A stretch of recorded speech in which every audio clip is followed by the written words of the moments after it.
All right, colleagues, it's 12 and I am going to open this webinar slash talk slash robust discussion.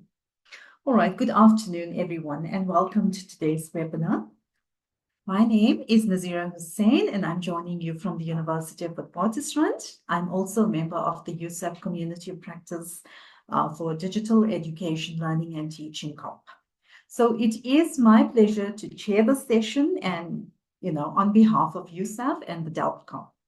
So colleagues, I'm truly excited to be here with you today as we explore and engage a very thought-provoking conversation about the intersection of artificial intelligence, student learning, and the evolving landscape of education. Now, this discussion promises to offer valuable insights into how these transformative technologies are shaping the future of learning and teaching. So enough of that. I think at the same time, I'm actually thrilled to introduce our speaker for today, Dr. Helen Beetham, who is a researcher and consultant.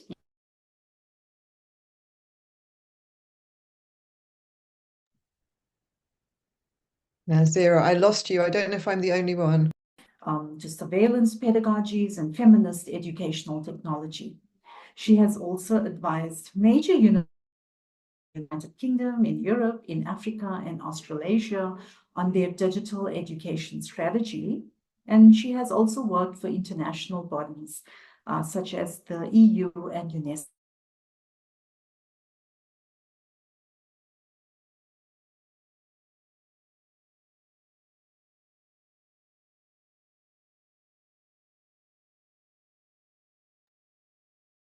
Nazira, we are losing you. You've frozen. In the digital university. Can colleagues hear me? We lost you a couple of times, Nazira. I'm glad it wasn't just me, but I'm sorry we lost you. All right. So that means that I will have to use another internet connection, but that's fine. I'm going to add to that. All right. Sorry about that.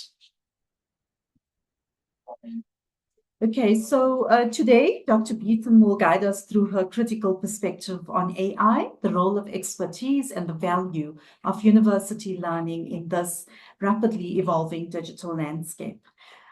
Just a bit of housekeeping. Dr. Beetham will facilitate her presentation for about 40 minutes. Then we will open up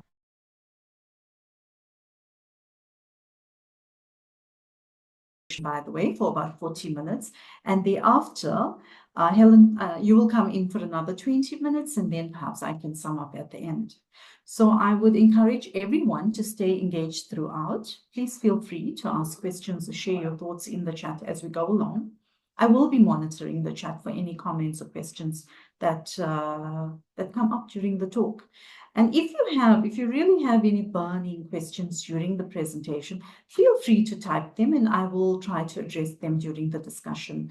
You can raise your hand and I will call on you to ask your question directly if need be, but actually we're looking forward to hearing from everyone. So just a quick reminder to keep your microphones on mute unless you're asking a question, because this will help us avoid background noise, and at the same time, it will ensure that everyone can hear Helen clearly. Thank you for your cooperation. So without further ado, I'd like to hand over to you, Helen, to begin your presentation, and the floor is yours. Over to you, Helen. Thank you so much, Nazira. Can I check everybody can hear me okay before I start? Yes, we can. Thank you. That's so nice to hear.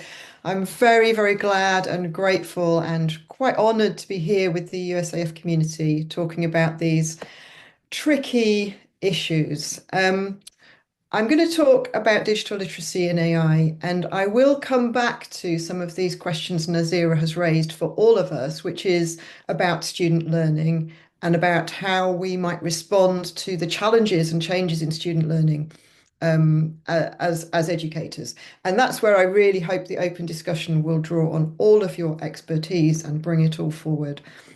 But I think the way I tend to do this, as some of you who I've met with before will know, unlike many talks and guidances and interventions around AI, I tend to start with the risks and the problems and the concerns. And then I get round to saying, what might a digital literacy or AI literacy look like that can address these risks and problems and concerns? And that may be a little bit different from how many universities talk about this, which is to start with the opportunity, to start with the potential, and then kind of towards the end, when everyone's getting tired and looking at their watches and wanting a cup of tea, then say, well, there's a few problems we might just need to think about. So I'm going to flip that on its head, and I hope that's all right with you. And then we will definitely come back to the question of literacies, and open that up to everybody to contribute. Now, I'm really aware that we are, 2.5 years into this surge in what is happening with ChatGPT being released. And so it feels a little bit unnecessary, perhaps, to start saying, well, what is this? Because we've all now had time to develop our own definitions, our own ideas, our own thinking about what we think this thing called generative AI is. But I think it's helpful just to start with a couple of touchstones, and feel free, everyone has their own definition, but this is a definition that I find quite useful, particularly for differentiating generative AI, generative data models, from other kinds of data architectures and algorithms that get called AI. And they tend to all be based around kind of forms of modeling and pattern finding, but this is a particularly statistically based form of training and modeling a data architecture. And the data of this architecture is typically cultural data, that is language or text, images, music, voice, video, and so on. Communications and cultural artifacts that have been recorded digitally. Of course, there's other definitions. Naomi Klein, very early in this process, suggested that a better definition might be that this is an opportunity for some very wealthy corporations to seize that cultural asset, or those cultural assets, or particular cultural assets, the ones that are most represented in the digital archive, and make it proprietary. So on the one hand, the claim is that it's being made more accessible. Now anybody can access this amazing cultural facility to write, to produce, to create. But on the other hand, the access goes through proprietary interfaces and proprietary data architectures. So Naomi Klein wants to draw attention to the fact that this story is not just a story about functionality, it's not just a story about use or technology, but it's also a story about what matters culturally and how we should be accessing it. And I think over the last 2.5 years in education, in higher education particularly, it's become a really powerful story about how these synthetic media and models are going to be useful. In fact, not just useful, but essential, critical, and not just critical to students at university, but to their whole lives beyond.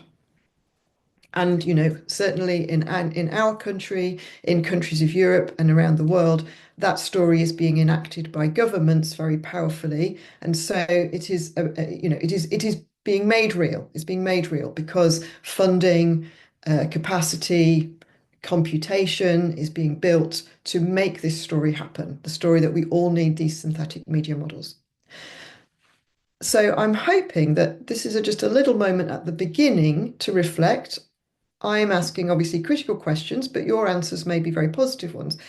Thinking about those 2.5 years, has this narrative of generative AI and its arrival in the hands of students and staff, has it made your working life overall easier? Has it made your students more confident and less anxious about their digital productions? Does it, as we were promised, keep getting better and better? The interfaces change quite a lot, but have some of the underlying problems of errors, inaccuracies, how much better are they getting? It's a question. We've also been told that our students with AI will be far more employable than our students without AI. So do you, in your particular field, in your connections to the outside world, do you see evidence that organizations, companies are wanting to employ people who know how to use AI more than they want to employ people who have a specialist expertise of their own? It's an open question. And I guess also, very importantly, if we're thinking about justice issues, do we notice synthetic models performing equally well with minority languages, cultures, and knowledge practices? And I guess being a little bit naughty here, why are they all men? I mean, I don't just mean at the top, but some really extraordinary research came out last month that showed more than 3/4 of the regular users of ChatGPT are men. Now, for any digital technology, that is really quite an extraordinary finding. And we could say that's because of access issues, okay? Maybe men around the world have better access, and therefore that's a problem we solve by giving women better access and better skills. But is there something else going on? What is it about this technology that, when it's accessible, seems to appeal so differently to different genders? And I guess all those questions, please, please answer some of them. They're not just rhetorical questions. I would love to know how you answer them yourselves. But I think they all kind of push me towards asking this question. Okay, so whose is this story and whose is this technology? And again, a lot of you will be familiar with the origins of so-called AI, but I'm just going to quickly step through some of it in the hope that for some of you at least it's interesting, and for the rest of you, you know where I'm coming from.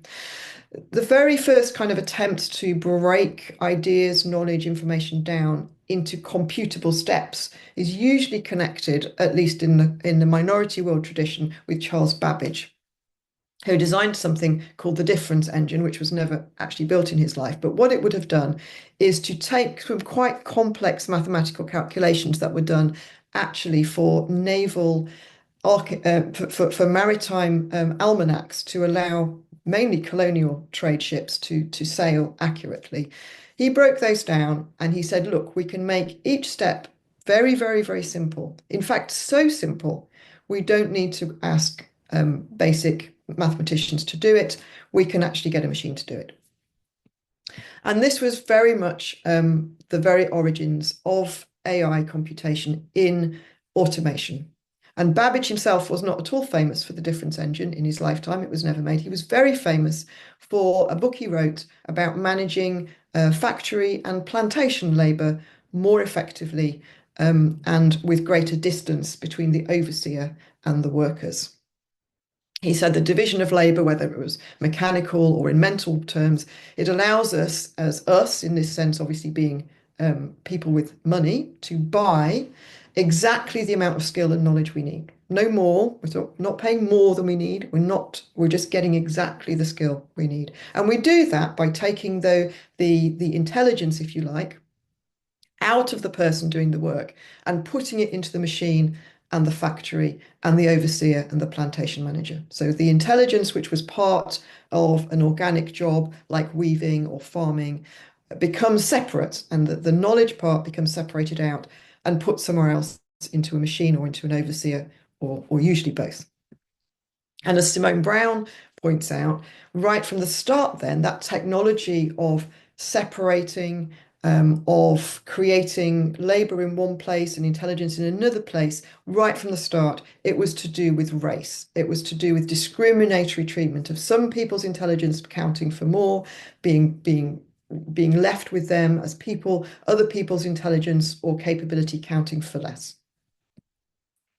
So if we come forward to what's more commonly thought of as the origins of AI in the 1950s, and the term itself, I like to remind myself constantly, was actually a marketing ploy. It was made up by a group of cyberneticists who wanted to get some funding for a summer conference from another group of cyberneticists. And they tried various names. Automation studies was one. Didn't come across very well at a time when actually car workers in the US were having their work, their manual work automated. So they came up with this better term, artificial intelligence. Really sounds great. Who doesn't want to be smarter and more intelligent? So it was a marketing term from the start. And these men who came up with the term in the UK at the time felt that intelligence was something that really was very advanced. It corresponded to things like playing chess, playing games of intellect, and as it says here, proving mathematical theorems. So to be intelligent meant to be able to do particular kinds of things, very abstract, usually associated with the natural sciences or with mathematics itself. The kind of things that serious men in suits and ties would get to do. And they felt if we could crack those problems, then obviously the simple problems that every normal person can do would be very straightforward. Now, that was in 1956, and it took arguably until, certainly around about 2020 before the simple problem of natural language processing was anything like addressed. So really this idea that the simple things are what not very intelligent people do was really 70 years found that to be not the case. But it shows that at the beginning, AI was a particular kind of project of intelligence, valuing certain intelligences or certain ways of doing things over others. And the other thing that's right there at the beginning in the 50s is that it's basically used in military intelligence right from the start. So in fact, this is a picture of women programming the Colossus, which was the first electronic computer, which was in Bletchley Park in the UK. Women very, very regularly come into this AI story as the kind of programmers, the sort of low-level calculators. The word computer was actually first used to apply to these women, and it was the women who do the sort of basic turning of switches and operations, while the men went and designed the machine and thought about how important it was going to be. And you can bring this observation right up to date with Alex CoP and Palantir being one of the major AI companies today, which is very tied in now to projects of the US military. And, Alex is pretty straightforward. AI is whatever technology allows you to win, and meaning that very literally in a militaristic sense. So the Colossus was used partly for code breaking and partly for calculating ballistics for missiles. So just to gallop through a bit of history, this project of artificial intelligence is in its origins about managing forms of work. It's about managing work so that some kinds of work can be less skilled and reorganized in relation to technology particularly, so that what it means to be intelligent can be put somewhere else, and that is always somewhere that is racialized and gendered from the start, reinforcing existing hierarchies of what matters in what people can do, and reinforcing existing exclusions of who can be those kinds of people, who can be the designers, the AI engineers, the CEOs, executives, the people who invest in AI, and who are the people who get to be the users, whatever that means. And its use in education then becomes really quite problematic because it really reinforces the idea that education is about sorting people into those categories: designers, investors, engineers, the people whose intelligence is so special and important, it can't be put into the machine, and everybody else whose intelligence can be put into the machine. And along with that, there's a lot of what I would call mystification. So a lot of magic and magical thinking. And I'm not denying for a minute that what some of these technologies can do is fabulously impressive, quite magical. And, we'll maybe come back to the impact that has. Now, most of that I've been talking about, those of you who know will say, that's not generative AI. No, it's not. It's kind of more old-fashioned propositional or predictive AI. The difference doesn't really matter if you don't want to get into it. But basically, the data that's being used in those forms of AI is not cultural data. But when we get into natural language processing and synthetic text, what generative AI offers, we're talking about data which is culture, which is cultural artifacts. Remember, images, digitized text, video, and actually, code. We could argue about code, but I would say code is a kind of cultural artifact as well. Certainly is if you are a coder, you feel connected to your code as something you've produced in much the same way. So again, this isn't a rhetorical question. Well, it is, but if we take all of those models of what AI is and can do, And we say, okay, let's apply that to the whole of recorded human culture. And when I say the whole of recorded human culture, I'm deeply aware that that's a very small fraction of actual human culture, mainly English language. 95% of what went into the original foundation models was in the English language, mainly written by people who have the power to make their voices heard and count and to be digitized. But what happens when you put that cultural data into an architecture and offer it for everybody to use to do the work that they want to do? What could go wrong? So I'm sorry, I'm still in the risk part of it, but let's think about what can go wrong. First of all, those digital cultural artifacts are, as I've just said, not universal, not remotely universal. And so the language that's gone into the data architecture, which even if you access it using a minority language, what happens to your prompt at inference time is that it effectively gets translated into English as it goes through the data architecture and translated back again.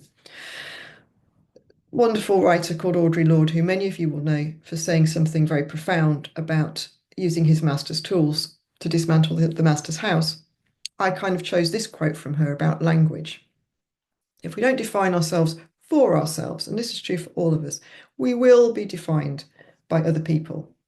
Now, a lot of the data that has gone into these data architectures, a lot of artists and creatives are really angry about how it's been taken and is being used without their consent. And all the new publishing agreements that are coming forward are only making them and us angrier. But on the other hand, that tends to be an anger that is coming from people who are already culturally privileged enough to identify themselves as authors or creatives and for their culture to be scraped and used. And increasingly what we're seeing is that all forms of culture are being scraped and used by these data architectures and defined as useful in relation to them. But these records, this language, as Wathiongo says, is culture. It is culture. It carries the entire body of values by which we know ourselves and our place in the world. It is a collective memory bank. And this very selective memory bank has been taken up and offered for use by all of us to do things in our everyday life. Now, one of the things that I find when people are talking about AI literacy is they often want to see there's a kind of need for newness. AI brings itself forward as the new. It is new, it's innovative, it's completely different. It is nothing like what has gone before. And that's a large part of the story. And so we're encouraged to think we need whole new kinds of literacy, whole new kinds of skill. And part of what I'm here to suggest is I don't think actually we do, because I think all of those stories I've just told you are continuities of other stories through history. They're continuities of the story of technology and how technology is going to make everything better. They're continuities of how that story is biased and prejudicial to some people. And they're particularly continuities of who owns the technology, the computation, the data, and therefore the story. I'm sure lots of you will have seen this image from President Trump's inauguration, which, tells us really clearly in the present day where that power, that computation, political as well as economic, is coming from. But actually, if you look at the companies behind that apparently new power, they are very much the same companies that were the most powerful companies 5 years ago. NVIDIA, which makes the chips, is one of the only organizations, companies in the world actually making profit from this story at the moment. Everyone else is in the game for the prospect of profit to come. But apart from NVIDIA, most of the companies that are making profit were the companies that had already accumulated through other technical platforms the power, the computation to build these data models in the first place, because there's a very high entry bar to building them. So there's a huge continuity there, just like in the kind of more original colonial accumulation. You have to have a value already, land, for example, to accumulate the capital to get into the game. And I really like this print of the South Sea bubble, because I think it really clearly shows how similar, in a way, the kind of political and economic factors are, that the people who have the money, the power, the computation, they speculate in something new. Some of them it doesn't work out for, some of them it does, but the people who end up holding the prize at the end of the day are very much the people who started out with it. So does that matter if what they're producing is really useful? Well, there are some other risks and harms from what they're producing that might make it less usable and that we might want to worry about. Um, this is a slide I still use, although it's a couple of years old now, because it's such a lovely piece of research that Bloomberg did. And I also have to say, I find using image generation really powerful with students simply because you get to see what's happening with the data models much more sort of vividly, I think, than you see what's happening with text. I think it's really hard to sort of, and we're probably all finding it hard as we encounter student writing to know exactly what's happening with text generation. But with image generation, I think it's kind of easier to see the problems. And here's a very particular problem that if you feed, I think this was Mid-Journey. If you feed Mid-Journey with prompts around particular jobs, and this was, obviously this is biased towards American jobs, what you find is the skin color gets darker with the person who's produced as the cash value of the job goes down. So the architects are very white, the fast food workers are very brown. And there are similar kind of exercises with gender and other kind of key differences. This is a little bit old now, but I think it's a really vivid image, and I'm not aware that even some of the very crude attempts that have been made to change this have ultimately changed the underlying data models and how the data encoded in them is being presented. And we could talk about whether that's a problem with the model or with a problem with us people, but it's certainly hard coded there. And then if we think back to Babbage's original insight that really automation is all about making certain kinds of work cheaper or more available, clearly the data work that is hidden in these models that are definitely not just statistics doing their magical thing, but are tens of thousands of data workers refining them, producing model examples, while the big companies were still employing ethics teams, which they really aren't anymore, making the outcomes more ethically acceptable. This is a huge army of largely in the majority world data workers doing this work. And if you go and look at some of the companies that are selling this data work, I've done some research looking at the pitches they make to AI companies saying our data workers are the best. You don't have to pay them very much. They don't get bored. They'll just keep on churning out the annotations for you. And then if you look at the same companies, how they are marketing themselves in the global south, it's very much to like, we can improve your quality of life.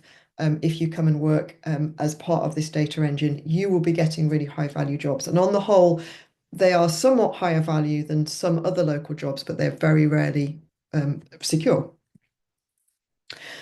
Looking at those of us in universities, we are constantly told we must tell students to get ready, not to do data work, right? In our imaginaries, students are not data workers, although in practice, very many of them are, because it's a good way of paying your way through college. But we tell students, no, you're not going to be those workers inside the data engine. You are going to be cultural practitioners. And you're going to have to use AI because everybody else in your field of cultural practice will be using it. But if we start to look already at how and where it's being taken up, it's very rarely taken up to make the work of skilled professionals easier. What it does is it accelerates certain parts of the workflow, and then you're expected to do it faster. So all of us will know the bits of our workflow that we know can be accelerated with AI. And when we first find that, happy days. But then the expectation comes in that we can all do everything faster because we're all supposed to be using AI. The work that it makes precarious, of course, is gendered and racialized. And I think in my sort of research, one of the things that really troubles me is the way that the cultural labor gets packaged up by the AI industry and given back to us with this label, human intelligence. And we all know that these two terms, humanity and intelligence, historically have been used in culturally oppressive and exclusionary ways. So they've been used to say what a kind of human should look like, what kinds of intelligence matter.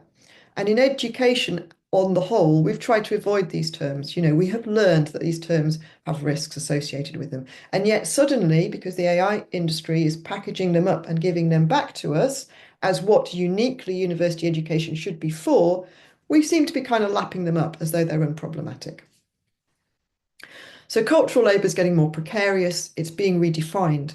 And the question then comes back to, okay, so if this is the AI future we're preparing all our students for, exactly who is benefiting from it?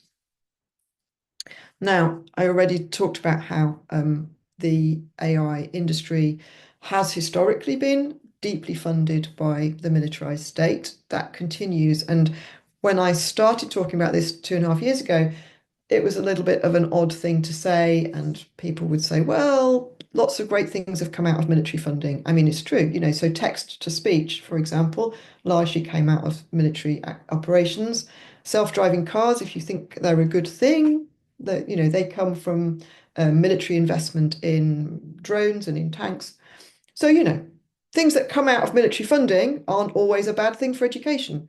But I think in the last 2.5 years, it's become really, really clear that these organizations that are selling services to us, that are selling data architectures to us, that are aspiring to become the gateway to all cultural activity, they are very deeply embedded into ongoing surveillance operations.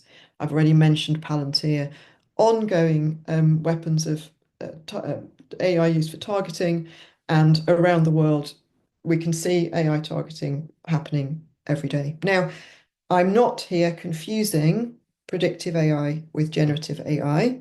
What I'm saying is the generative AI story that we all need AI, that AI is kind of magical and it's the future, is used to make these kind of uses of AI more acceptable.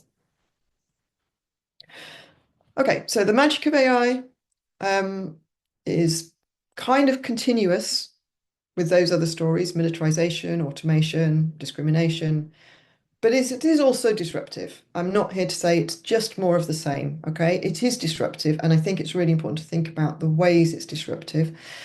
One of them is that the AI industry has been going around the world, tearing up established systems of regulation, taxation, and control. So we had in the EU really not a bad set of principles in the EU AI Act, which I'll say a bit about in relation to digital literacy. They'd already been ripped up by lobbyists who spent 1.5 years, hugely funded lobbyists, coming over to the European Commission and persuading them that they really should drop these regulations. And when the act was just about to be passed, then J.D. Vance, the vice president, came over from the US and explained to Europe that if we kept on taxing and regulating AI companies, we would have to look elsewhere for defense support. And literally 2 days later, not even the kind of grace to give it a bit of, let's make this look like we're thinking about it, most of the provisions of the EU Act were dropped. Copyright being torn up, taxation being torn up, regulations being torn up, because every country has to get ahead with AI. So what about other kinds of disruption? The climate crisis. Again, we can see that in order to build out AI, that we're all told we need more and more and more of, the amount of investment in data centers has increased hugely. In Ireland, where this protest was that is imaged here, data centers have been using more energy than all the people who live in all the cities in Ireland for about 4 or 5 years. And actually, it's collapsing Ireland's climate goals. I know that the preference for the big AI companies is to locate these outside of America. So Mexico's a favorite one. Other parts of Southern America are a favorite because they're near enough to America, but they tend to be, particularly in poor areas, people tend to be less likely to go out with banners and say, we don't want a hyperscale data center in our backyard. We don't want the toxic waste. We don't want you soaking up all of our water system, which is scarce anyway. And so they can get away with it. So the build out of data centers in ahead of the promise of AI, and now that AI is being integrated into everything, is really extraordinary. And if you follow my podcast, I've got a few great interviews, one with a guy called Alistair Alexander and some others coming up with people, with climate scientists who really are really deeply worried about this. We keep being told that sorry, I've lost my place. We keep being told that the actual percentage used by data centers is quite low, but it is going up all the time. And the problem is that every time that little chatbot pops up in your window, if you haven't turned it off, every time you prompt for something rather than just looking it up in the old style way or even in a book, it uses 5 or 10 times the amount of computation of just a basic search, because your prompt isn't just going to an index and a lookup index, it's running right the way through that data architecture and producing some new sentence that has never been produced before in response to your prompt. So obviously that's much more computationally intensive. And if you think about literally every platform we use now having AI integrated into it, then obviously all the computation we use, the amount of power required is being ramped up constantly. Lots of people talking about student anxiety, which is great. I think we need to get back to that. I'm kind of heading that way, because what are the things that are being disrupted in universities? This is where what we kind of care about more, I guess. All kinds of things we can see being disrupted: peer review, search, our own information systems.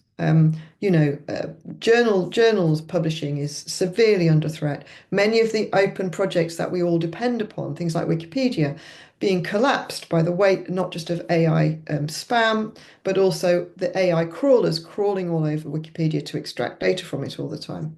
So all kinds of knowledge systems that we rely on are being disrupted and even collapsed by these new technologies.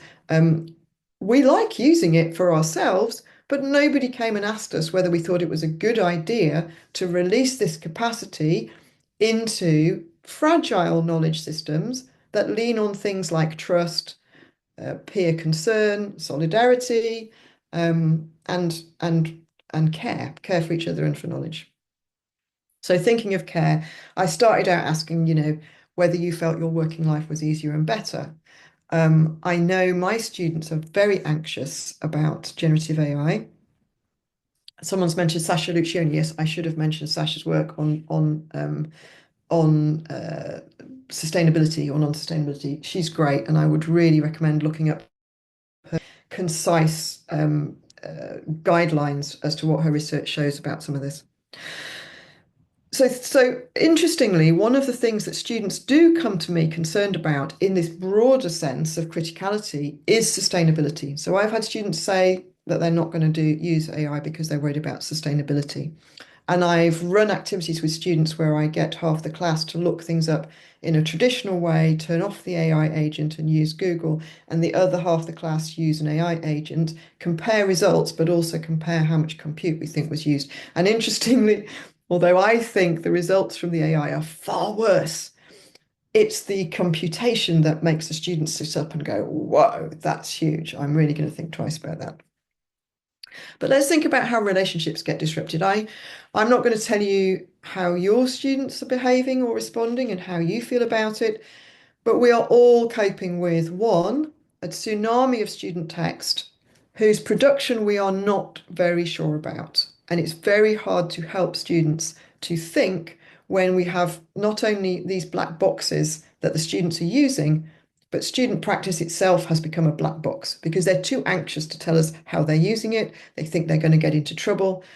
We can give them tips for using it better, but they all sound like really hard work. And they also sound, frankly, quite confusing and uncertain, because we are quite confused and uncertain about what are good ways to use it. Much simpler if you're a student to use AI and then spend a lot of time and energy trying to disguise the fact that you've used AI. That's a kind of simple proposition as compared to all the different guidances that we're giving students. Now, when I say that, I have to exclude some universities on this call, some really great guidance I've seen from USAF institutions, and I've, worked with WITS and with University of Cape Town, and I think there's some great guidance out there. But even the best guidance is competing with all these commercial companies who are giving students very different guidance about what they should be doing, who are also speaking to their anxieties about passing, about, beating the detection system, about beating the grades. So I think all of that is quite disruptive to our relationships with students around their writing and their thinking. And I have some, when I come back, I have some thoughts about how I've attempted to approach this, but I would really like to hear from you about how you've started to approach that.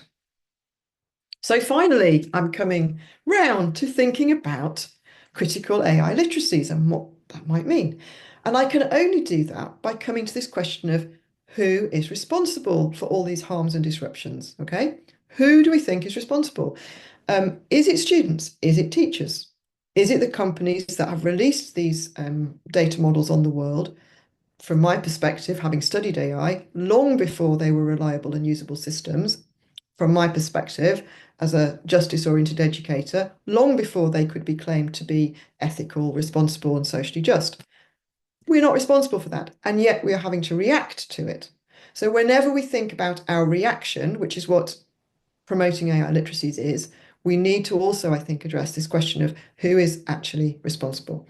So I want to come back to the EU Act. And one of the great things about that Act was it classified responsibility, it assigned responsibility really clearly to the providers of the AI system. And what they meant by that was not the OpenAIs and the Anthropics. What they meant by that was your university, when you provide a platform that has AI integrated. And it classified as high risk any technology being used in educational or vocational training, because this can determine the outcome of somebody's life. And so these are not, kind of nice entry uses of AI that, we don't have to care about too much. No, from the EU perspective, these are among the most high risk uses, up there with surveillance, security state, the justice system, right up there, education, because of the impact on people's life.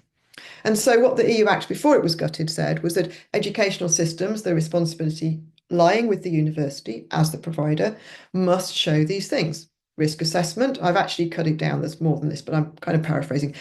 Risk assessment, high quality data sets, so we can minimize those discriminatory outcomes.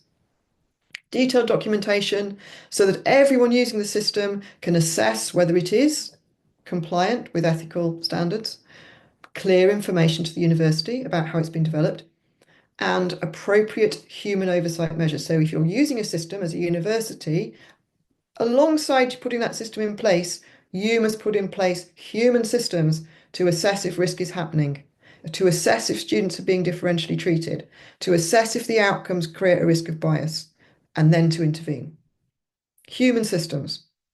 And that the systems themselves, the platforms themselves, must have a high level of robustness, security, and accuracy. Okay. Who thinks that the educational systems we're using meet any of those requirements, let alone all of them? I'm interested.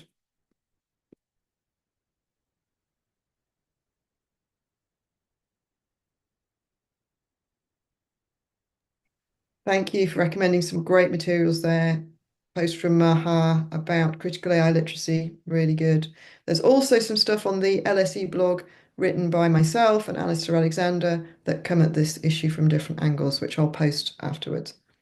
So I'm going to kind of cut to the chase here and say that really, yes, we're all human systems in relation to the technology.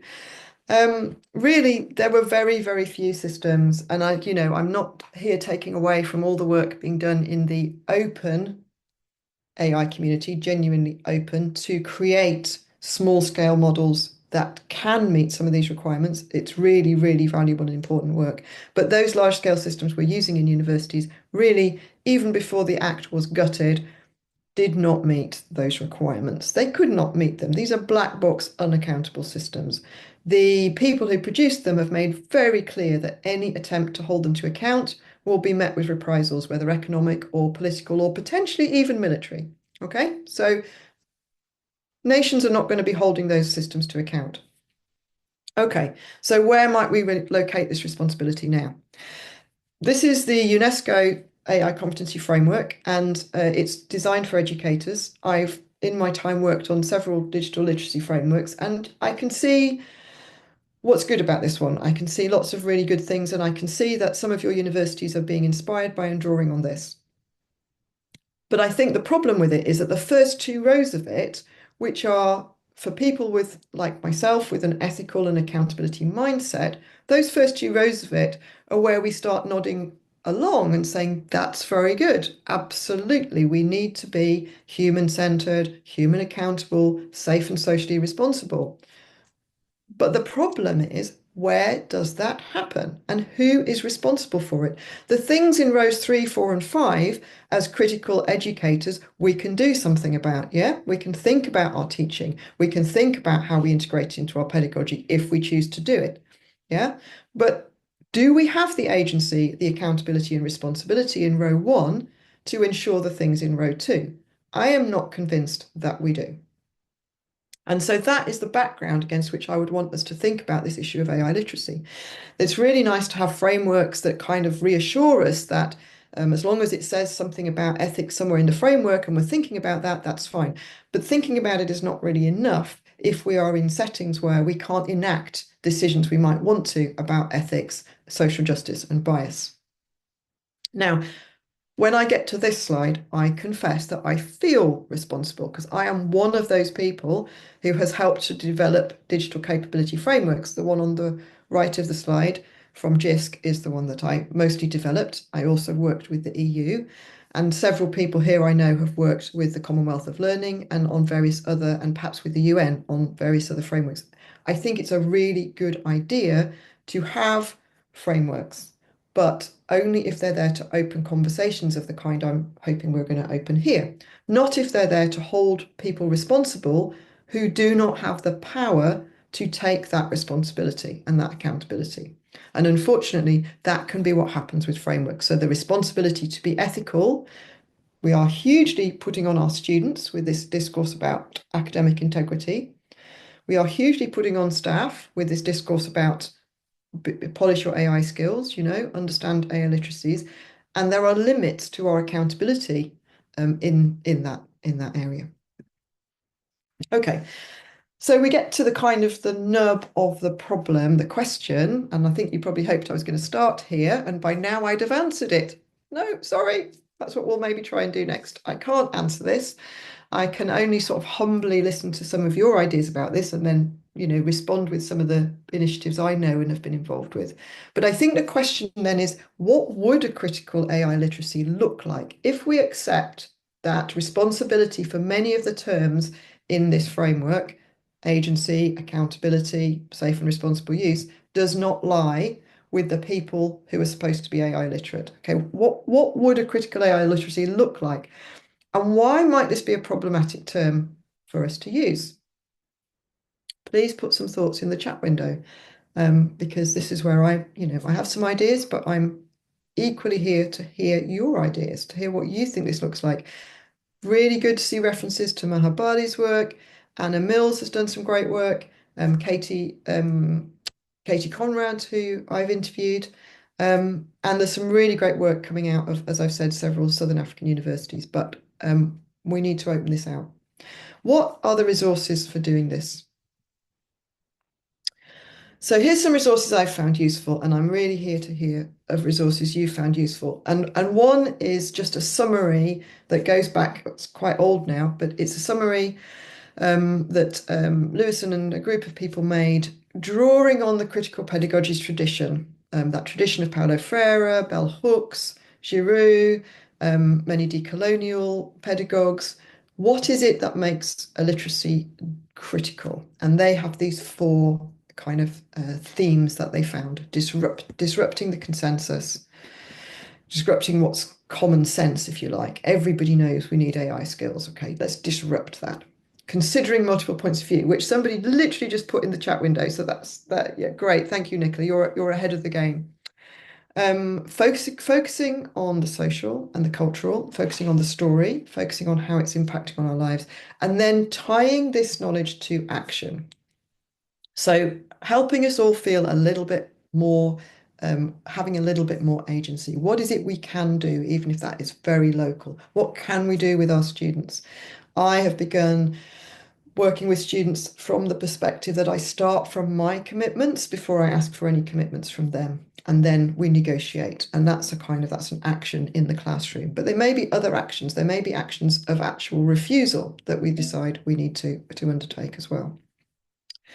Another pair of lovely resources that many of you will know, Laura Chernovich and Kath Cronin's edited book, Higher Education for Good, I think has some great resources. And this lovely book that I was made aware of when I was speaking at WITS, Reimagining South African Higher Education. I think a lot of the same issues come out of these two books that I've just put on the previous slide. How do we make explicit that we are thinking about equity and social justice when we teach? And that might look really different depending on what classroom we're in, what our subject discipline is. But AI is a really useful door opener to making that explicit, because we're all expected to talk about it and to have some thoughts about it. It's a really great opportunity to do that. Again, what are the authentic activities that make sense in the curriculum that students can use to actually get under the bonnet? And it's when they get under the bonnet, they start to experience some of the accuracy issues come first. I would say authenticity issues. I have a lot of students I ask to reflect on things, and then I ask them to reflect, that reflection you submitted, it seems, was that your own thoughts? What's the problem if it wasn't? How are you learning if it's not authentic? Those kind of issues. I think we really need to start pushing really hard at this third one, because if we uphold a particular standard of academic expression as the only one acceptable in our classrooms, of course students are going to use generative AI, because that is what it does. It is trained to produce a kind of graduate student, broadly competent, grammatically correct, academic English, Northern Hemisphere English kind of expression. And if that's all we value in our classrooms, of course, our students are going to use that to express themselves with, because they want to get access to that authorized knowledge. Unless we start valuing other kinds of expression, whether that's different media, more informal languages, more imperfect forms of writing, we are in an arms race with this technology, and I don't see any real way out of it. And as we'd all want to do, reasserting that teaching and learning is a relationship. And it's very hard to have a relationship with a language model, however fluent it may be. The other thing I think is useful is a rights-based approach. I don't for a minute suggest that the human rights-based approach has worked universally as it claimed to. And sitting here in April 2025, I don't even feel that the apparently well-established organizations that are based on human rights are doing very well. So I wouldn't say this is kind of an absolutely guaranteed way to deal with the problem of generative AI. But I do think it's useful to remind ourselves that a rights-based approach can start from a conception of the human, which is very different to the one that we see in the AI mirror, just whatever AI can't do yet. It's a declaration of humanity as what makes us uniquely and collectively vulnerable individually, why we need to be consider ourselves free and equal in dignity and rights in order to live together, and what it means to have reason and conscience, which is not the same as what it means to be able to fluently produce text or images. Article 2, without distinction of any kind, comes back to that EU Act that was gutted. Like, if we're producing and introducing and propagating systems that make distinctions, this is a human rights violation and problem that we need to be very aware of. And I think Article 19 is a really interesting one, because this comes after a whole lot of articles about privacy and private property, which are not particularly useful. But then those are then kind of drawn together in this article about the right to receive and impart information and ideas through any medium and regardless of frontiers. Well, what is a data architecture but a way of putting borders and boundaries around the whole sum of human cultural knowledge and creating a frontier in our access, in how we might access information. The thing I really want to come back to, though, is that in order to be critically AI literate, and Umduzi, I'm sorry, I don't know if I've pronounced that correctly, Umduzi in the chat window just put something I love in the chat window. The critical AI literacy term itself is a problem. Absolutely. So critical AI literacy probably isn't one thing. It is something that we can all contribute to from the very diverse resources of our own disciplines. AI is like this tool that opens up how we think about the world. And we think about it really differently if we are computer scientists, if we are historians, if we are lovers of language, if we understand the business case of AI, we think about it very differently from if we understand the data architecture. And so we need to trust our own disciplinary expertise, and we need to help students to trust it, because one of the things we do know about AI use is that experts make much better use of these tools than non-experts. So all the research shows that if you as an expert in your field can spot a shortcut, then it's probably going to speed up your work if that's what you want to do. But for someone who's not an expert to use the same shortcut, it's disabling them from accessing the expertise that would allow them to make good and informed use of AI. And this is something we really can't share enough with our students, that the expertise they get from university is what will allow them to be valuable. The AI will always be easy to use. That's what they're spending billions of pounds on, making it seamless and frictionless and available. But what they can't do is fully capture the nature of expertise, of human expertise. And that's why if we really focus on creating new kinds of experts, new students who have expertise, we're incidentally creating good users of AI, but we're not focusing on the AI, we're focusing on their expertise. I want to finish with two things that I have, two ideas that I've kind of been bringing forward, that we might need two things that I've called hacking and rewilding. And I say I've called them. I was invited to keynote a conference with this title, and so I picked up the title and ran with it. And I suggested that there are two ways we might respond critically to AI. And one is what I call hacking, and I think many of us are doing already in our practices in the classroom, which is that we're using AI or repurposing it in a way that sort of runs counter to that project of cultural hegemony. Okay, we're opening it and looking at the cracks. We're noticing that it doesn't always work very well, or doesn't work well for everybody, or doesn't work well if you're a non-expert. And we're creating very locally and very small scale these little actions of consciousness, of alternative use, perhaps even of coming to the point of thinking that the AI isn't actually going to be helpful for certain activities, or not until I've learned to do them without it. I think hacks, the nature of hacks is that they are local and temporary and quite vulnerable, but they're also incredibly powerful because they can spring up everywhere in different ways. And I think in trying to create these hacks, for example, trying to create a better, trying to prompt engineer a model to be more of a Socratic teacher, for example, or trying to prompt engineer a model with some disciplinary data that you want it to speak, you want it to be able to speak to more accurately, we reveal those limits. So in hacking, we can reveal some of the limits and therefore sow the seeds for what I've called rewilding. And rewilding, I would say, contrary to hacking, which is using the AI in alternative, critical ways, would be thinking about where we can create and protect spaces for knowledge production and sharing that do not have to involve these data architectures. So where perhaps less alienated kinds of knowledge production might happen, perhaps in the live classroom, perhaps in authentic projects of making and doing, perhaps in discursive spaces, perhaps in more craft-based approaches to the curriculum, perhaps in kind of valuing the processes rather than the product, and trying lots of different ways there.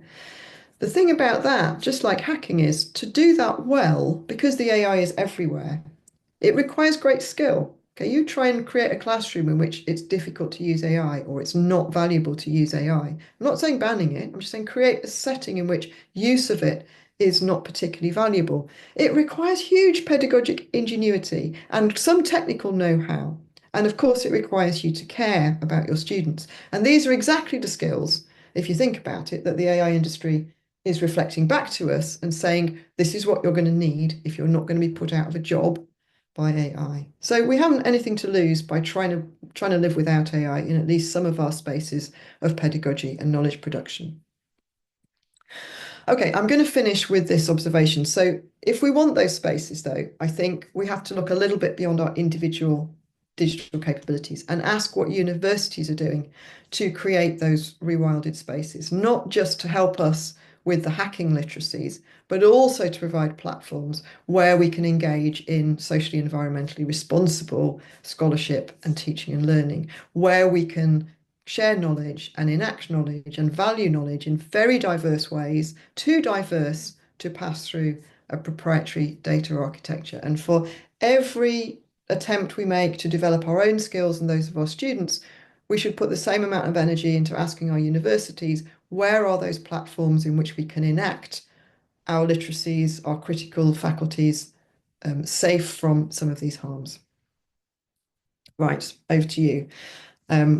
We've got a good hour for discussion, and I would really love to hear from people with the mic, people in on the chat window, push back. These are some thoughts I have, but you may well just want to pick up on others. Yeah, and I think again, you get there before me. So Deborah in the chat window has said, yeah, the resources required to create authentic learning with or without are not being supported. Exactly. So this is kind of like my last point. If we were to say, let's create these authentic experiences, what support do we have to do that? You know, how can we support each other to do that? Are there networks that we can create that are, you know, supporting each other? And I have some thoughts about networks, but I'll shut up now and pass back to Zira. Thanks so much, Helen. This was so insightful. I've been actually reflecting on what you've stated. I mean, you know, I hope everyone is as inspired as I am, but also concerned about the points that you've raised today. I think we can open up the floor now for you know, a nice discussion. Several of our colleagues have actually typed them into the chat. I'm not going to read them aloud. You can come in, but I think, you know, it's important that we actually focus on aspects, you know, on appreciative comments. You know, it was refreshing to see that AI is framed not just as a technical tool, but also as a cultural. And I'm not going to say I like this. I actually don't. My concern is under the political construct, especially in relation to power, ownership, and bias, I would say. But let's get some colleagues to come in, because I will keep my thoughts for my closing or my wrap up at the end. There was a comment by, so Helen, I see you have put out some questions. Who profits? Who is exploited? Whose knowledge may be differently organized and so forth. So I'm wondering, you know, if colleagues can actually think about that. Deborah, you started at the beginning, and you've also brought in a third point in terms of resources required to create authentic learning. But I think let's look at the first one. You know, you spoke about responsibilities. So what responsibilities do we have as educators and institutions to, you know, actually assist our students navigate? And I think, Helen, you have covered that. But especially, I think when there's fear or uncertainty about these tools. Deborah, do you want to come in?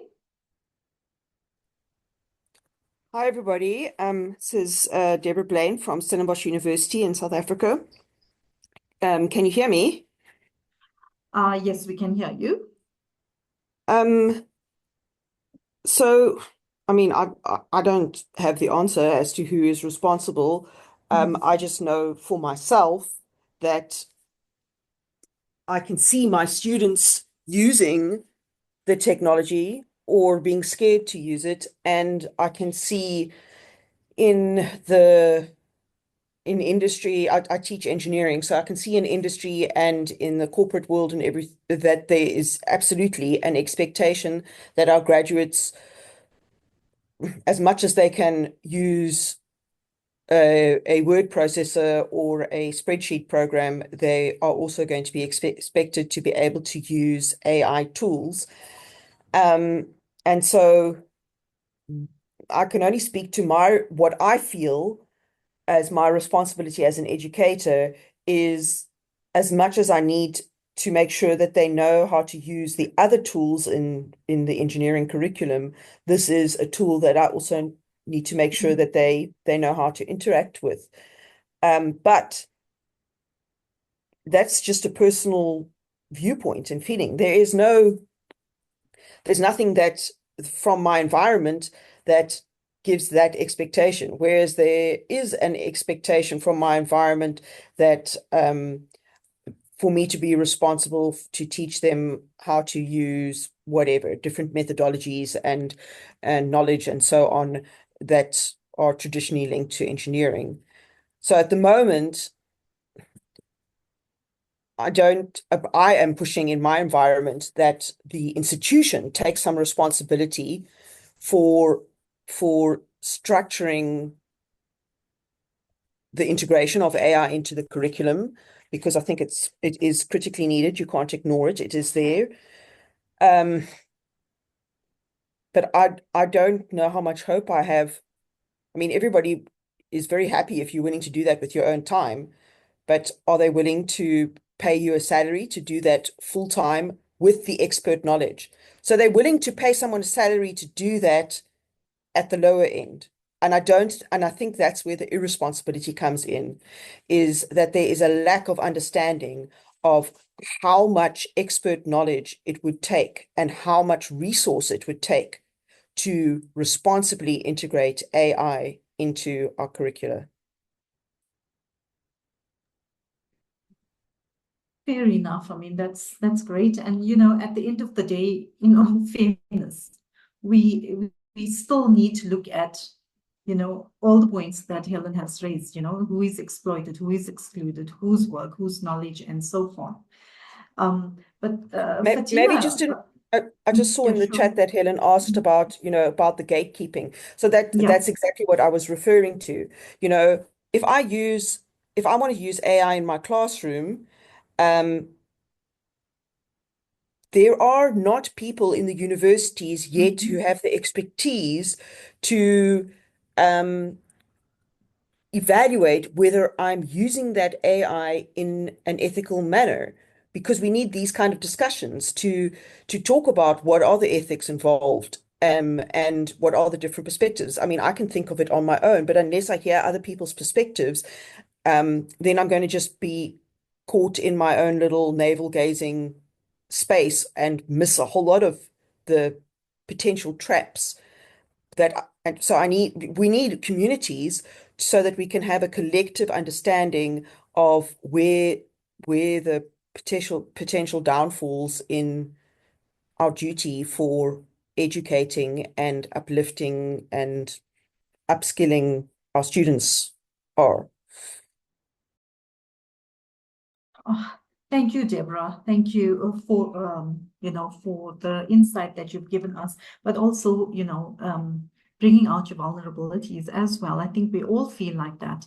I'm gonna go to the comments made by Fatima as well as Nicola. So Fatima, I mean, thank you for that powerful comment. You've really captured the tension that many of us feel, between the push for efficiency and scale in an under-resourced sector and the very real risks of falling into what is it? Tech solution. I can't even get the word through at the moment because Solutionism. yes, tech solutionism. So, AI is increasingly being framed as the answer to everything from personalization to feedback. But when we question that framing, don't we risk being seen as unhelpful or resistant? And I think your point reminds us that critical engagement is actually anti-progress, Yes, it's essential for equity, especially in digital spaces that's already marked by deep inequalities. The real challenge is how we protect and value these non-synthetic, relational, and community-rooted forms of knowledge while we are actually still navigating, the pressures of access, success, and scale. And I think that's exactly the kind of nuanced collective responsibility that Helen has been urging us to reflect on today. I don't know, Helen, do you want to come in on that? And then Fatima can come in, and then we'll get Nicola in. I was still chewing over what Deborah has said, and so I was responding to that rather than what Fatima has said, because I agree. I mean, I agree with Yeah, both, but I'll just make a couple of points that sort of I think speak to both of it them, overlaps. Yes. if that's okay. So I think Yeah. what we have to recognize is when we're being urged to use AI with our students or to encourage our students, and I totally understand the fear of professional, of not fulfilling our professional and pastoral duty to students if the fear is if we don't teach them about this stuff. But it's how we teach them about it. So you don't have to spend more time in the classroom or even more effort for the activities you do around generative AI to be more conducive to a critical response. And I actually think what I hear from a lot of colleagues is that the energy that is going into making it all feel okay is really quite extreme. You know, it's not that it would take a lot more energy to be a little bit. I'm not even asking everyone to come over to my end of the spectrum, right? But I think actually for us all to be a little bit more authentic in our response would probably take less energy than this directive to constantly find it useful. We are all laboring away to find use cases for this stuff that we did not ask for. Education is a key use case for this industry, right? If they can say universities are using it, it must be okay. And universities have said yes. So we now all, and this is true in every workplace that has said yes, the people working there have to make the story true. And it's a lot of effort because, frankly, it's not very good at a lot of things we want it to do. And we can just start to notice that and help our students notice it. I'm not saying we just dismiss it. In every discipline, there are shortcuts that it enables, but every shortcut has a cost in learning in terms of what students are therefore not learning how to do. And that shortcut might be worth taking because we can no longer imagine a world in which people don't have calculators. Fair enough. People always say that. But before you get to use a calculator, you learn what it means to add numbers up and to group them together. And this is same is true of some of these facilities. So, we can do things with AI that don't have to be all that work of finding use cases that we then have to say are marvelous. We don't, I'm just permitting you not to have to do that bit of work, and to do something a bit different if you feel inclined to. Thanks for that, Helen. I'm trying to multitask here while trying to synthesize everything. I must say it's not easy. But so Fatima, do you want to come in and then we will go to Nicola and then I'll bring out the discourse that Bianca has raised. Fatima, come in. No, thanks, Nada. I think Helen's addressed that in a way that it's an evolving conversation, that I think must be, and I think that space must be made available without that culture. And I say that because I do feel that sometimes. I delivered a webinar on critical AI literacy, and I know by my own colleagues, it was like, are you kind of being a Luddite? And yet I use the tools because we kind of expected to use it and test it. Talking about the time spent, I shared this with with our colleagues last night. I had to use ChatGPT to analyze some data, and I'm using this thinking it, and I spent 4 or 5 hours, and it kept on hallucinating, right? So clearly, although we already suggesting in our webinars that no, it's not hallucinating, and it's perfected, and we shouldn't be sending out that message, we still don't know what's happening, and we run the risk of these errors with these knowledge outputs being accelerated and spread and dispersed. And I also then wonder about the ethos and the knowledge, that we kind of articulating on punting these tools. Are we erring in that way? Now, there's huge concerns there. I think my thing is just that we have an open, nurturing space to voice these concerns.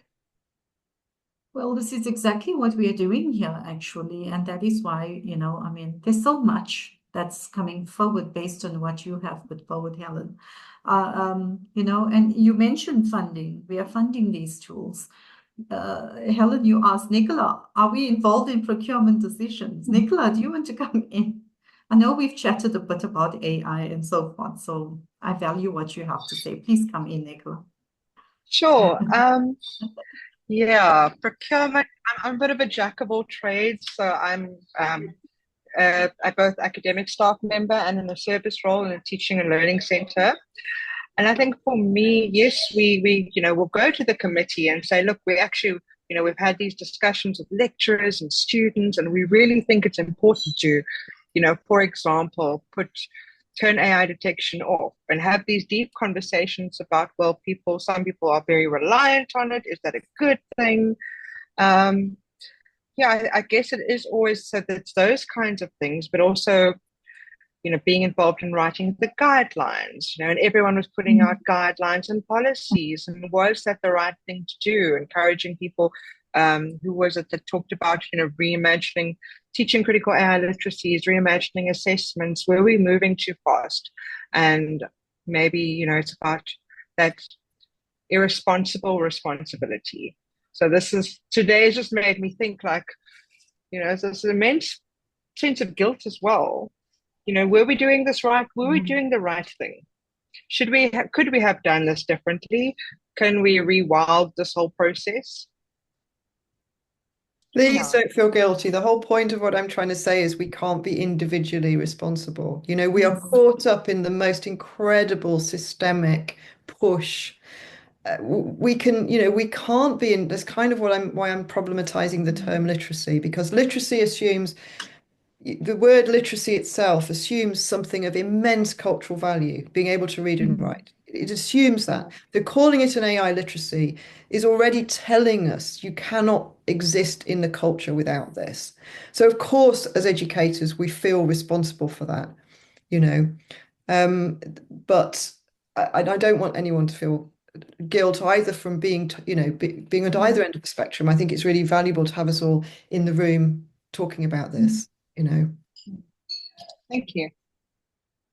Thank you for that. Thank you, colleagues. We're going to move next to Bianca.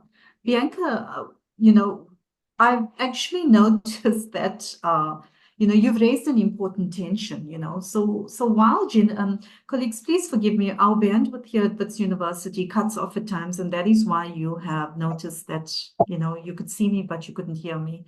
I don't know, it just changes network. So unfortunately, I have to bear with that. But I think in terms of what you have stated, Bianca, so while generative AI has the potential to support equity, especially as more culturally diverse tools like DeepSeek emerge. And Janet, I'm going to come to you on DeepSeek because I saw your comment on DeepSeek. The reality is that access and meaningful use remain highly unequal. So, you highlight that despite the promise of democratization, the current landscape still favors those who already have resources. Correctly so, resources, digital access, and institutional support. So tools may be available, but without guidance, foundational literacy, and facilitation, those outside formal education are actually left behind. So the question is not actually just about access, but about who supports equitable use and whose cultural starting points actually shape these tools in the first place. So you've raised quite an important point, and I was quite relieved in terms of what you have put forward. And I'm not going to call you in. I don't know if you want to come in, but thank you for raising that important tension. And then let's look at what Jeremiah. Yes, Deborah, I see your comment. You feel a responsibility as an educator because that your students will be going to generative AI to find answers to questions that they have. And I feel the same too, because I also need to explicitly show them, in certain ways, that ethics and positive morality aspect that comes in, So I think we can come back to that, but let's go to what Jeremy has stated. I know I'm trying to get everybody's voices in here, but Jeremiah, do you want to come in? Explain to us about the Sure, points that you have thanks. made. Sorry. Yeah, I'm Jeremiah from Stellenbosch University. I'm a librarian. And I think I enjoyed the presentation tremendously. I think we're getting caught up by this hype of we need now all of these things. We need policies, guidelines, we need AI literacy, and but I think what AI points to is a gap in, well, not a gap, uh, just an opportunity to re-emphasize foundational skills. So from the library side, it's an opportunity for us to again talk about information literacy and why it's important to know where you get your sources from, why authority is important, why it's important to read journal articles and not go to a machine that just spits out information at you. Um, yeah, and I think with academics that I've engaged with, there's this there seems to be this fear that it's this big Gen AI is this big new thing that one has to be very familiar with. But as Helen indicated in a presentation, only when you are at a level of good expertise can you make use of a tool fully, AI tool fully to make things easier. And I mean, for me, it's so easy to spot when someone has used AI to write a paragraph. The words get flowery and there's so much descriptive words that is used, and to me it just becomes unreadable. And I honestly think, and this is probably just from a social sciences perspective, that when I'm marking something that I can see as AI, or if I'm marking something and it waffles a lot about something broadly, I know it's AI. I don't need AI detection tools. And I think even at that point, I could just mark it as a not well written paper without having to say, oh, you've used AI and you've cheated. And I think that in itself is lessening enough, and also it just re-emphasizes that we in our various fields, we are expert. We got hired by the university for a purpose. We know what we are doing. So yeah, I think I want to move away from this fear mongering that we are giving to AI. Thanks. Thanks, Jeremy. I mean, Helen, you want to step in on the notion of implicit expertise? Yeah, please. I I don't could want to hear stop you hearing itching. from you, but I loved so much of what Jeremy said about implicit expertise. And I Yeah. just want to say a couple of things about that. First of all, yes, I really do think that is the opportunity for us to reflect on the fact that we do have in our subject disciplines not only a pedagogy, but also an epistemology, like an understanding of how knowledge is produced. And we don't talk about it often enough, either with ourselves or with students. And suddenly we're having to find that language. And I think that's a really huge opportunity to talk about what it is we're offering as you know, an opportunity to come and practice your knowledge practice and to become expert, to know how physicists think about the world and how they do experiments, to know, you know, and I'm not saying these things never change, but that is the opportunity. And quite explicitly, the AI industry opposes mass higher education, and it opposes, you know, I don't like personalizing this. I don't think it's always helpful, but you can be sure the tech bros are not planning to educate their kids with AI. I absolutely guarantee it for you because they understand that this is about creating a tiered system in which some people can remain experts and they're fewer because that's cheaper, and the rest of us have to become data workers. And they are only interested in an education system that reproduces that absolute hierarchy. So we mustn't delude ourselves that we can avoid teaching about AI, but we don't want to just give people the skills to be better data workers. We want to explain what it is to be a knowledgeable person, what it is to care about knowledge practice in our disciplines. And I think what Jeremiah is saying is that is the opportunity. And I think what Nicola is saying is that that is difficult and we need the spaces and resources to have those conversations, which I completely agree with, because in this accelerated mass system we're all in, we're not supposed to take that time. We're not asked to take that time.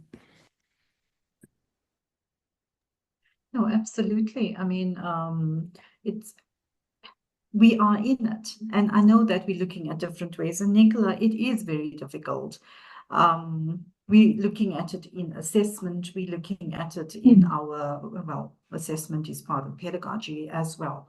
And I'm going to relate that to what Antoinette has stated, you know, in terms of students not understanding concepts. We're going down to the real level there. Tony, do you want to come in? You speak to students' understanding, and let's move on to the knowledge and the intelligence as well. We can link it to the epistemic aspect, as well as where our students are coming from, the ontological aspects as well. Tony? Tony, are you there? Okay, perhaps we may have lost her. I don't know about her connection as well. Then we can move over. Tony? Can you hear me now? Can you hear me now? Okay. Yes, yes, we can hear you, Okay. Tony. And now? Yes, absolutely, Tony. Right. Okay, because I kept speaking, but you kept saying, you know, okay. I was just coming from the fact that obviously in the higher education, we have a diverse cohort of students. And some of the students come from not always being able to understand the English language that is used to teach in the classrooms. And now the GAI seems to actually help some of the students, or maybe if a student doesn't understand the concept that was mentioned in the classroom, and now they want to go and understand it for themselves, and then they would go to GAI to get more clarity and understanding in order for them to complete their assignments. For instance, in engineering or computer science, they may have a task to create a code or something like that. And now they do not understand because they need to understand all the steps that are involved in order to complete that equation. I was now asking whether a student should be encouraged or discouraged. Is it the lecturer's responsibility to explain the use or not use of AI in these situations? And I understand what Jeremy was saying. Like, for instance, also a student might want to formulate or conceptualize how they're going to write the assignment. They have no idea where to begin.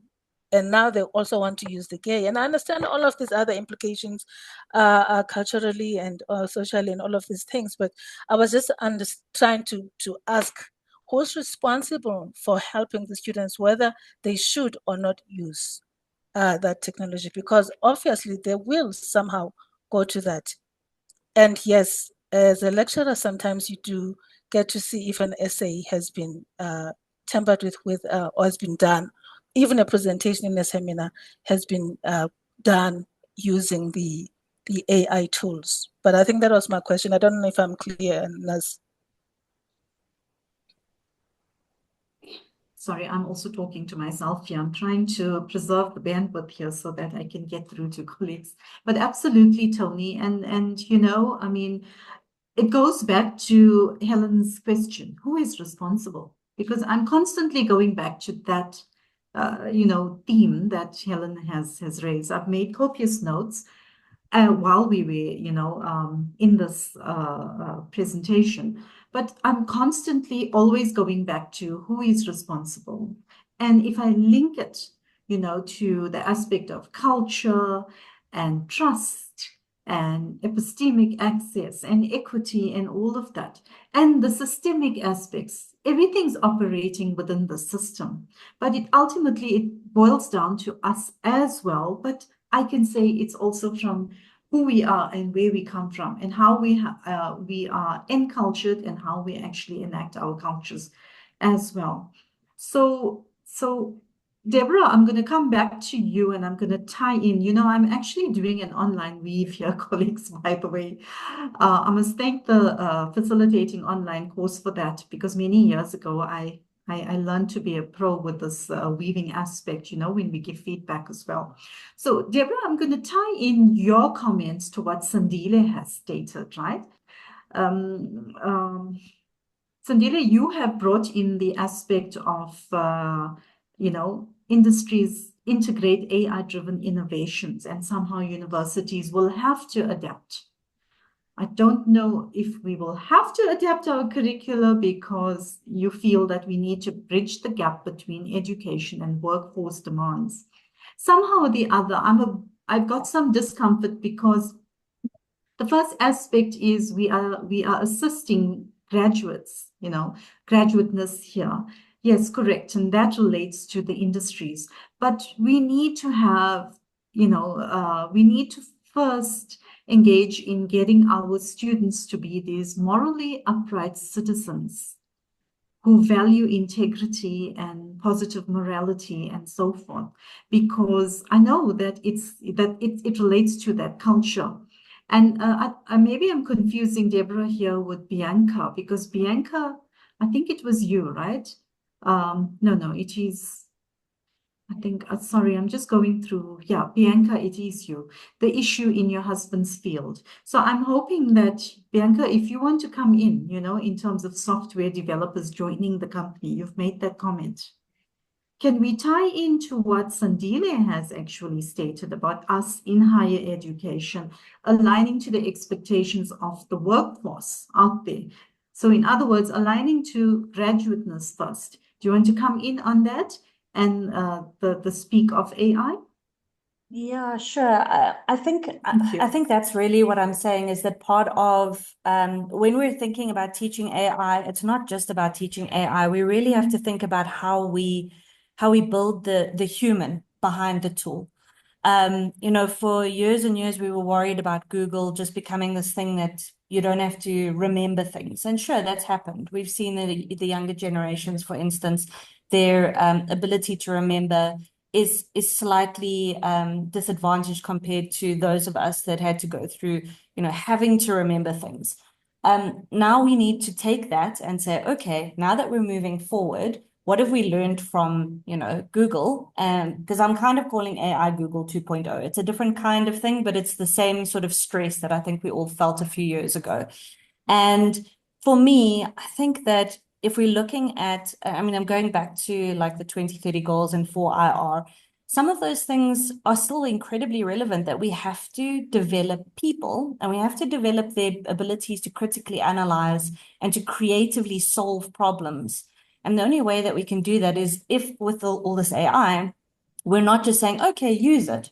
We're saying use it, but critically analyze. And I think someone was commenting on that after what I was saying. Again, I think that, that idea that it's the way that we develop our learning, it's the way that we develop stuff so that we can avoid what's currently happening in my husband's industry. I myself am in the design industry, graphic design as well. And I think we've seen this, the idea of designing a logo or designing a poster, everyone thinks they can, and AI has made it even worse. So it's not about training a designer to be able to do these things that everyone can just do easily with AI. It's about saying, okay, well, what I'm doing is good or right because I know this and I've put this into it. And it's that critical analyzation, for lack of a better term. All right. Thank you. Thank you for that. Could I jump in on the workplace issue, Nazira, for a moment? Sorry. Yeah. I was going to actually call you in and then go back to Deborah. And I think May wants to come in as well. So I'm keeping track of the order here. Sorry. So Helen, it'll be you, then we'll move to Deborah, and then we'll go to May. Thank you. I'll try and muster many thoughts into something concise. I think when it comes to AI use in the workplace, we need to do two things in universities. And one is to not fantasize. We're very good in universities at fantasizing we know what business wants. And actually, there's a lot of pushback against AI from the business community and from a lot of professions. They're not seeing the productivity gains that they were promised. Where they are seeing productivity gains, generally speaking, the quality work comes from already trained and experienced professionals using AI tools to accelerate some part of the workflow. And by the way, this is also true of specialized machine learning applications. We mustn't confuse kind of the very specialized machine learning uses like that there are in engineering and medical science with these generic models. But in both cases, it turns out that already expert people make good use of these enhancements. And most professions are finding they can't actually accelerate more junior colleagues to that level of expertise with them. And in fact, where there are layoffs, they are the junior colleagues that are laid off because the senior colleagues are now doing with AI the jobs that they might once have given to somebody more junior, like write this boilerplate piece of text for me in a law firm, go and do this basic piece of research for me. Now, those things are exactly how younger graduate employers get graduate sort of employees, first jobbers, get the experience they need to become those expert people. So it's a shortcut to cutting off your pipeline of talent straight away if you and businesses are talking about this and understanding this. So we shouldn't fantasize that. We know what businesses want from AI and we must deliver it. We're in a position to actually shape that. I think it was Deborah who said we want students who can advocate for themselves. Absolutely, we do. All right, thanks for that, Helen. That was quite brief as well. And I think tying to that then, Deborah, do you want to come in? Sure. Although, yeah, I'm not really sure what to say at this point. But I think if I think back, there was one comment there, I can't remember who said it, but somebody who was saying, I think we underestimate our expertise. And the part of the conversation that I'm really lashing onto at the moment is that valuing knowledge and knowledge production and Yes. and AI is not it's not producing knowledge. It is summarizing knowledge that has already been produced. And I was talking to a friend who is an accountant, and she was saying, she uses it every day, and it really fast tracks her work. But she is a highly experienced, someone with 20, 30 years of experience, all over the world in accounting. And it comes back to what we meant to be making explicit in the hidden curriculum is a university education brings you to a point where you know what the critical questions are that you need to ask. And if you don't know what the critical questions are that you need to ask, then you kind of stuck. So answering the question is less important than knowing which question you need to ask. So once you know which question you need to ask, then you can ask the AI. But yeah, but I absolutely agree with what Helen was saying is that if we don't let junior people who've just got their degree and everything fail and self-correct and learn what's wrong as well as what's right, then there's no, you're not ensuring the sustainability of your field. And in fact, I was just saying in class the other day, if you write a perfect answer to a question, then if you already knew the answer to the question, then there was nothing to learn. It's only if you didn't have the right answer and you had to learn what the right answer is, that's when the learning happens. So getting away from this fixation with what is the perfect answer and helping students develop the criticality to come up with critical questions and then to analyze answers and come up with more questions from that. I'm an engineer. I'm not articulating myself very well. I think you're doing a good job of it, so don't stress. And even your comments as well. It's deep and it's very reflective as well. So absolutely, I mean, we are all in that space. Fatima, I'm going to come to you just now in terms of your question. Thank you. May, do you want to come in? Yes, thank you. I think I appreciate what Deborah, and said. Just mute myself because we're in the same room as Ness. So I think I appreciate what Bianca and Deborah has mentioned about, how do we use AI in a critical manner and critically engage with AI. But I think before we can even ask, students to critically engage with AI or with any body of knowledge, I think we need to be clear what we mean by critical thinking. because I don't think critical thinking, everyone's perception of what critical thinking is very different. Critical thinking is not just about logical reasoning or evaluating sources, because at its core, critical thinking really involves, as Deborah mentioned, how do I ask those questions? How do I question those assumptions? How to understand certain contexts and recognizing the knowledge that is always situated and is always contextual. And those kinds of knowledge is always as well shaped by power, by culture, and also by history. So I think criticalism takes this a step further, and I think it should invite us to interrogate whose knowledge is being privileged and whose voices are missing and who benefits or harmed in those knowledge system. I mean, that's inclusive of AI. So developing critical thinkers in the moment means really helping students to move beyond the checklist of just skills.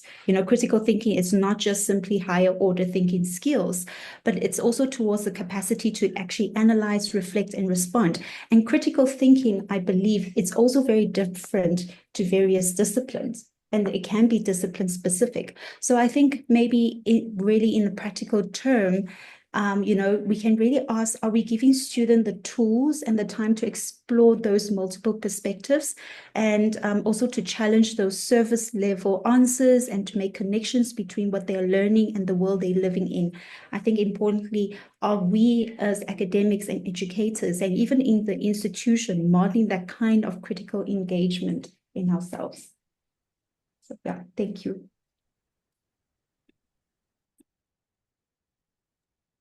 Thank you for that, May. I think important points you've raised. Helen, I can see you itching on that end to talk. Your hand is raised.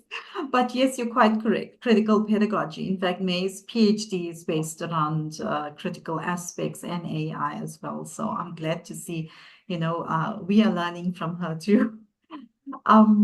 So you want to come in, Helen? Please come in. Well, it was really only to say that I've been writing a book about exactly this, like disciplinary aspects of criticality and how they relate to critical pedagogy. And May, you've just summarized it, so I don't need to write the book. It's brilliant. It's perfect. But I think this issue of criticality, asking questions about knowledge and power, to me, this is really, really important because yes, I completely agree that different disciplines think of criticality in very different ways. So a lot of natural scientists, for example, if you ask them about it, they think it means having a choice of methods. And, so criticality is critically choosing the right method to use, or critically choosing the right protocol, or critically evaluating the outcomes of your experiment. And these are all really, really valid. And then in the humanities and social sciences, we have our own specialized kind of tools of the trade, if you like, which is exactly what we say students need to be developing. But I think critical pedagogy kind of takes a step beyond all of that. And it's exactly what May was saying. It's about expanding the context. So all of that stuff I started out with was really trying to expand the context. So there's tools of all kinds, but particularly AI invites us to step into the role of the user. It brings us in as a user. So it offers itself to do various useful things for us, many useful things. And we step into that role. Whereas what a critical pedagogy would say is how does this tool come to be here? What are the ends to which it is offering itself as the means? Are they ends you actually need and agree with and accord with your values and accord with your aspirations? Most students will say, I don't want the AI to do the thinking for me, but how do we show them how to not let the AI do the thinking for them when it offers itself? It's just a button. It's literally just there, And we've built this on top of 2 decades now of very compulsive relations with social media and with our devices and so on. And so it's almost ridiculous to think students won't follow that compulsion, but how can we create those spaces where the compulsion is less? And I think that rather than AI proof, I think I'm talking about spaces where that compulsion is less because it is clearer to students what they are gaining from engaging in a different way. And this is, of course, the whole question of pedagogy, right? It's not an easy solution to it, but it is what we should be giving ourselves and each other the time to talk about. No, absolutely, absolutely. I'm going to go back to Fatima, your question in terms of the tools. right? Sorry, this just relates to, I had the opportunity to interview two medics from the Faculty of Health Sciences, and they implemented an amazing chatbot, which is paid for. So they kind of covered all the ethical issues around that in terms of privacy. And what's emerged is that the uptake and engagement by students with the chatbot, and remember, this is on factual information, so it's all contained. They ensured that the data wasn't going out there. So in terms of the veracity of the data and everything, that was secured because it was all content that was verified. So they paid for this. And of course, the costs of these paid for solutions are prohibitive, right? Whether we can sustain that is another idea. But I guess what I was asking, and I think Helen's answered that, is are we naive in assuming that your data is actually kind of safeguarded through paid for versions? Because we're kind of saying, okay, so fine, we've ticked that box, so we can have this tool in there.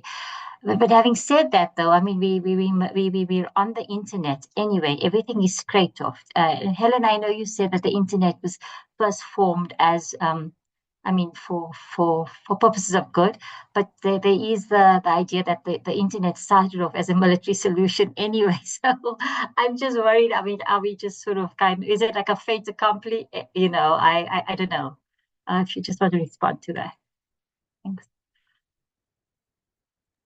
I'm not a fatalist about this. I think there's always contesting forces in history. So I don't agree that the fate of the internet was written, in 1995, whenever it was that the first that the Tim Berners-Lee had the vision for the public internet, not the private militarized one. I think it ties into the question about small scale language models, which you also raised, which I personally am interested to experiment with, and I talk to people about a lot, because this is the idea that we could create, that actually we could be creating our own, let's think about who our is, people who are very resourced, could be creating our own small and medium scale language models where we control the data, we make all the training is accountable. And, I think this is a very interesting set of questions, but I do think it's a little bit problematic because one of the problems is that people who aren't in that field kind of see it as a solution that we can just wave around. And it's actually very, very tricky. One is because it does require a lot of resources, as you've said. But the other is because the functionality of the small scale models turns out to be much lower than the functionality of the big foundation models.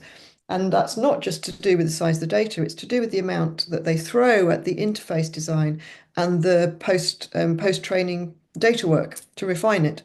So they're not spending billions on improving the underlying models. They're spending billions on making the interface more attractive and on data workers constantly improving the outputs. And no small scale, lab can afford to do that. But I do definitely think universities should be investing in this is where I would say this is hacking that sows the seeds of rewilding. We should be investing in this, but but part of our investment should be to learn what the limitations of it are. So we don't have fantasies that this can be completely fine. Everyone's going to have their own AI sitting on their laptop, and then everything will be equitable and culturally appropriate, and it will all be fine.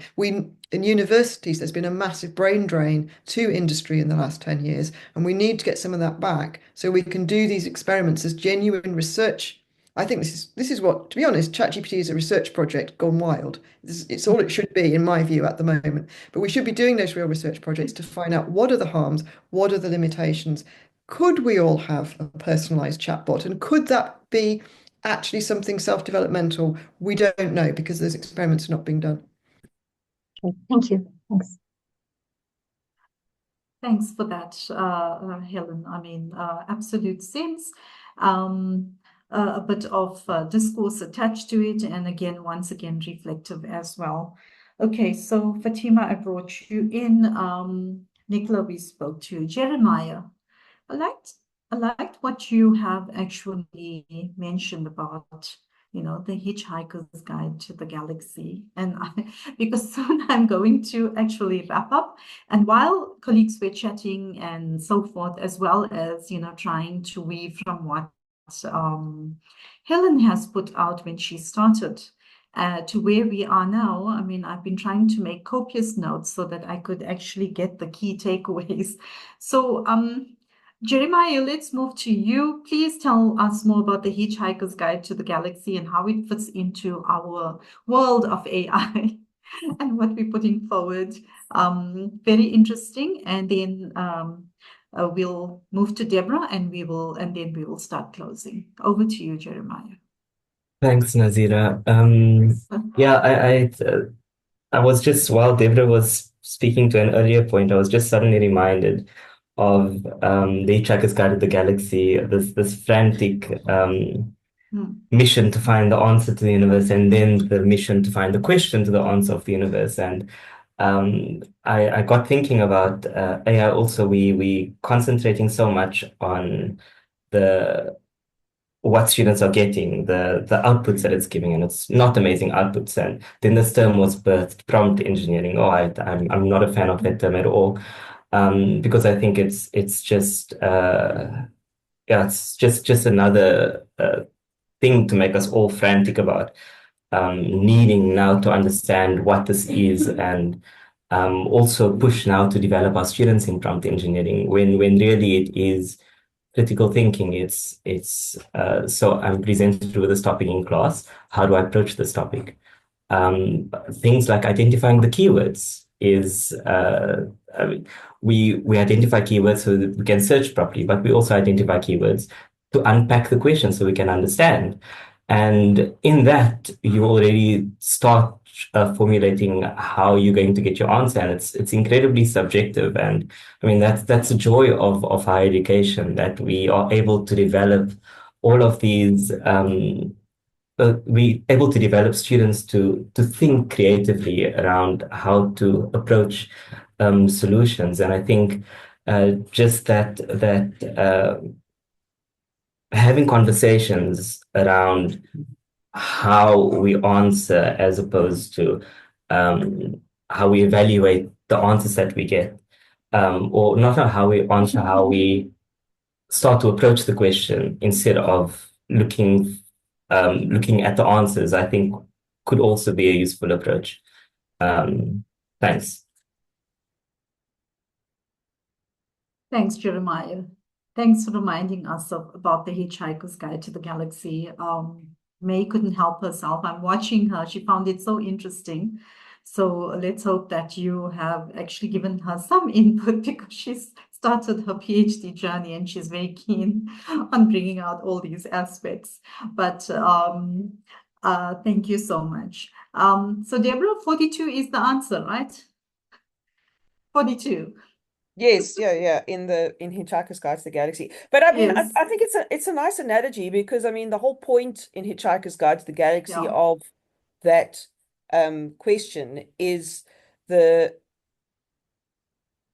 is the ridiculousness of trying to answer a complex question with simplicity, right? Right. With that a complex question does not have one answer. I think that's kind of No. what was No. being illustrated there, and it certainly isn't a answer that can be rationally come to by rational thought alone, or by logical thought alone. The whole point of complexity is that it takes emotion, experience, knowledge, whatever, a whole plethora of human traits and processes into account. That's the human experience. You can't answer what is the meaning of life with an equation. Absolutely. Absolutely. So is it okay if I start closing up? Helen, are you good with that? It's been amazing. Yeah, I've got one sort of just a summary slide. If you want me to put that up, is that useful? Yeah. Yeah, sure. You can put that up, and then I'll start my closure. Oh, it's disappeared actually. Sorry, my mistake. I thought I had a summary slide, but I don't need to have it. Yeah, I'll try one more time to find it. For some reason Zoom's decided that I'm not allowed to do that, but that's fine. No, I just wanted to appreciate all the input, and I think that thing about there not being a simple question, not being a simple answer to a complex question, is a really good place to close. But I also think that several of you have agreed with me that there's a huge opportunity here for this issue of generative AI. If we remove the fantasy from it, it is a very profound set of questions to us about the value of higher education, about the value of our practice, about the kind of knowledge productions we think are important. And I had the experience last week of a colleague came to me because he saw me talking about something. He said, I just want you to tell me how to do that activity you did with students around." And we had about a 10-minute conversation, and at minute 11, he threw his hands in the air and he said, "So what is a person then?" And I felt like my work was done, because I think if we could go from a question about technically how do you run that image-based activity with your students to now I'm questioning what a person is, I kind of feel like, okay, the generative AI opportunity has been fully seized in this conversation. And I think it's been fully seized here in this group to really think deeply about our practice and what criticality means, what it means to be literate in a multimodal culture where AI media are available. So I really thank you all for being so open to engaging. Thank you for that, Helen. So I think we've got 6 minutes left. I just saw an interesting comment from Sukaina. I'm so sorry, colleagues, we're in the plenary area of our library. So it's, and I'm actually facilitating from here. But Sukaina, do you want to just, in a few sentences, very quickly, tell us about the surface level understanding of these tools, and perhaps we can close from there. I'll take over from you. Thanks, Sukaina. Everyone, hi Helen. Really great session. Thank you. I was just kind of reflecting on the irony or the kind of contradictions that what I found, at least in my research, is that in some ways the more that students use these tools, and you know, these are students at university, they are beginning to find the limitations themselves, not only the hallucinations, but also self-reflection on the fact that their own learning is being short-circuited or short-changed. So I think if we can get away from the fear and the kind of passive aggressiveness, and I'm using language that the students have used in focus groups, on the part of educators, and to have a more relational approach to the use of these tools, that we can start building community amongst teachers and students, so that the AI is not the kind of interloper that it is becoming. And so I think that's just more of a sort of reflection on, but it's also a contradiction, because then we are saying that we need to design activities or curriculum that include these tools, not that they should be used by students under the radar. So I think that's just where I was coming on from.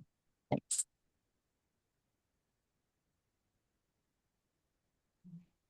Thank you, Sukaina. For a moment, I was chatting to myself there.